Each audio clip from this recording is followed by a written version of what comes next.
Bismillahirrahmanirrahim. Assalamualaikum warahmatullahi wabarakatuh. Alhamdulillah, alhamdulillahirabbil alamin, wassalatu wassalamu ala asrofil anbiya'i wal mursalin wa ala alihi wa ashabi ajmain, amma ba'du. Pemirsa Cahaya Ramadan, Kantor Kementerian Agama Kota Malang yang dirahmati Allah,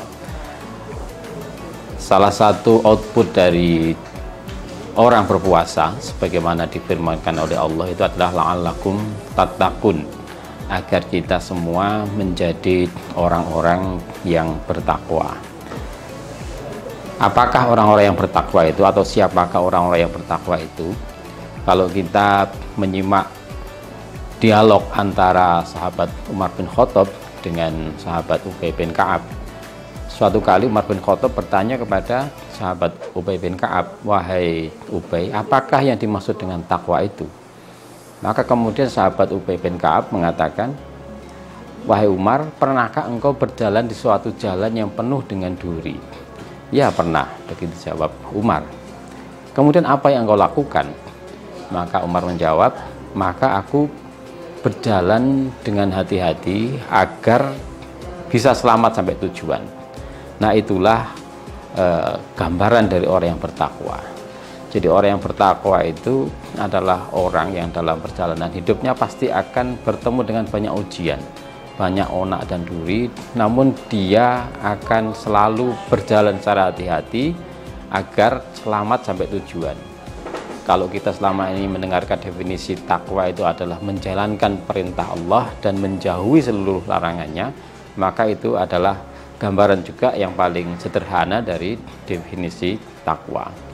Seorang ulama dakwah, Syekh Abdullah Nasi Ulwan, pernah menyampaikan cara tahapan-tahapan untuk mencapai derajat takwa. Setidaknya ada 5 cara yang bisa ditempuh oleh seorang muslim, seorang mukmin untuk mencapai derajat takwa. Yang pertama adalah memegang prinsip muahadah. Apa itu muahadah? Muahadah itu artinya adalah mengingat perjanjian. Perjanjian dengan siapa? Perjanjian antara kita dengan Allah Subhanahu wa taala. Kita dulu pada waktu di alam ruh pernah ditanya oleh Allah, "Alastu birabbikum?" Kemudian kita menjawab, "Qalu bala syahidna." Benar, engkau Tuhan kami dan kami menjadi saksi. Perjanjian antara kita dengan Allah itulah yang perlu kita ingat-ingat lagi, bahwa nanti di akhirat kita juga akan ditagih oleh Allah terkait dengan janji kita bahwa kita adalah sebagai hamba Allah yang akan senantiasa menyembah Allah, tidak akan menyekutukannya selama hidup di dunia ini. Dengan senantiasa mengingat perjanjian ini, diharapkan akan muncul kesadaran dari pribadi kita masing-masing agar selalu merasa waspada bahwa kita nanti akan dimintai pertanggungjawaban terkait dengan janji kita yang akan menjadi hamba Allah yang baik selama hidup di dunia. Kemudian yang kedua, prinsip muhasabah. Apa itu prinsip muhasabah? Senantiasa menghisab diri kita, senantiasa menghitung-hitung diri kita.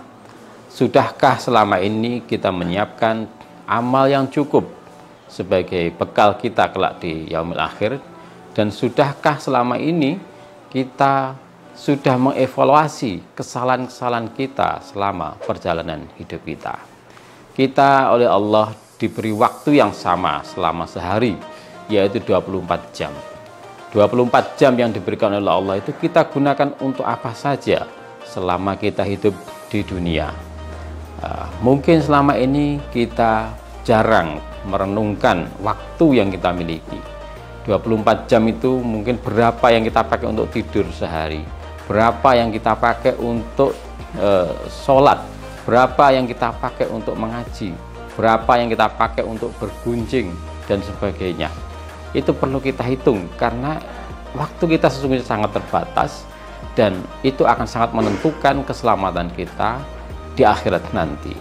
Nah, di bulan Ramadan ini ada waktu-waktu yang istimewa di mana Allah menurunkan sebuah malam yang disebut sebagai malam Lailatul Qadar yang nilainya lebih baik dari 1000 bulan. Nah, mari kita berlomba-lomba untuk memanfaatkan momentum yang luar biasa ini dalam rangka untuk melipat gandakan amal soleh kita masing-masing. Yang ketiga, ada prinsip muraqabah. Apa itu prinsip muraqabah? Yaitu merasa senantiasa dalam pengawasan Allah Subhanahu wa taala. Kita meyakini bahwa Allah Maha tahu. Jangankan apa yang kita lakukan, yang baru terlintas dalam hati pun itu sudah dapat dibaca oleh Allah dan dicatat oleh Allah. Maka dari itu, di bulan Ramadan ini sebanyak mungkin kita meniatkan kebaikan-kebaikan agar dicatat menjadi satu amal. Sebab apabila kita merencanakan kebaikan, walaupun baru sebatas niat, itu sudah termasuk dalam satu kebaikan.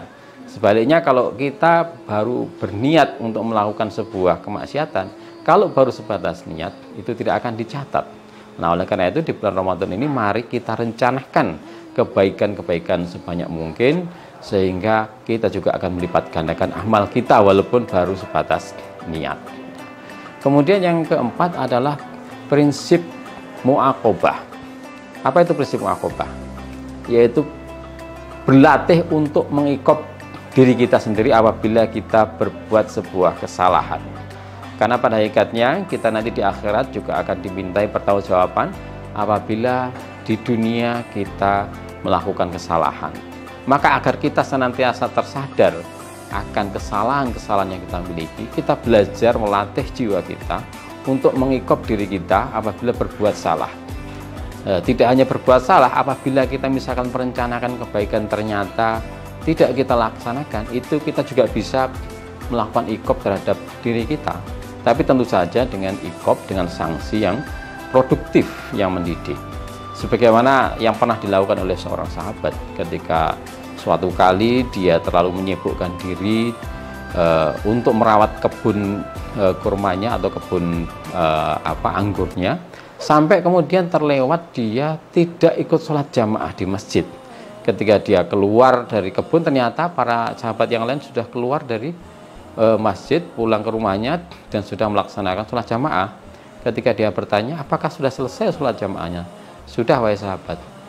Karena dia menyesal tidak ikut sholat jamaah di masjid, kemudian dia menginfakkan hasil kebunnya pada waktu itu semuanya di Baitul Mal, ya, karena dia mengkompensasi kesalahannya.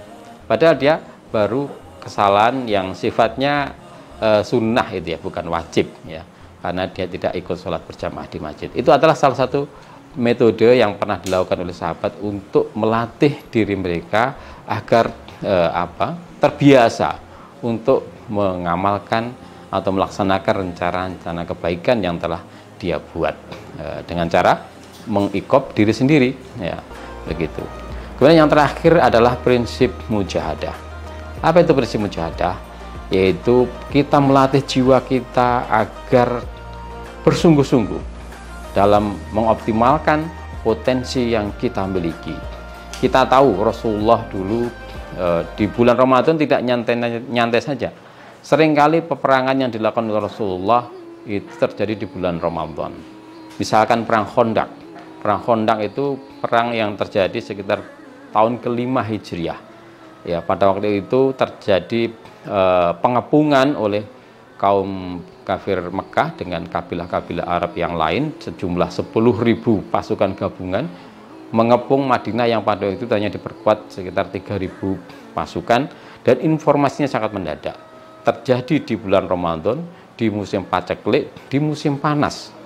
Namun Rasulullah dan para sahabat, ya, dengan semua upaya yang beliau lakukan, menggali parit di bulan Ramadan di siang hari, ya, bahkan Rasulullah karena saking tidak ada makanan pada waktu itu sampai kemudian mengikat perutnya dengan 3 butir batu di perutnya sehingga beliau bisa menahan lapar dan haus. Dan itu terjadi di bulan Ramadan. Itu menunjukkan bagaimana beliau dan para sahabat melatih jiwa mereka untuk bersabar, untuk bermujahadah, agar terbiasa dalam menghadapi berbagai macam penderitaan dan memiliki ketabahan dan kesabaran yang luar biasa.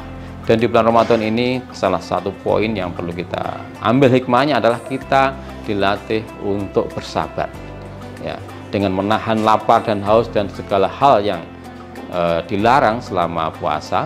Itu melatih jiwa kita agar memiliki jiwa yang mujahadah dan jiwa yang sabar, sebagaimana diperintahkan oleh Allah dalam akhir surat Al-Asr, wa tawassaw bil haq wa tawassaw bis sabr, saling mengingatkan dalam kebenaran dan saling mengingatkan dalam kesabaran. Mudah-mudahan bermanfaat untuk diri saya pribadi dan kita semua. Akhirul kalam, billahi taufiq wal hidayah. Assalamualaikum warahmatullahi wabarakatuh.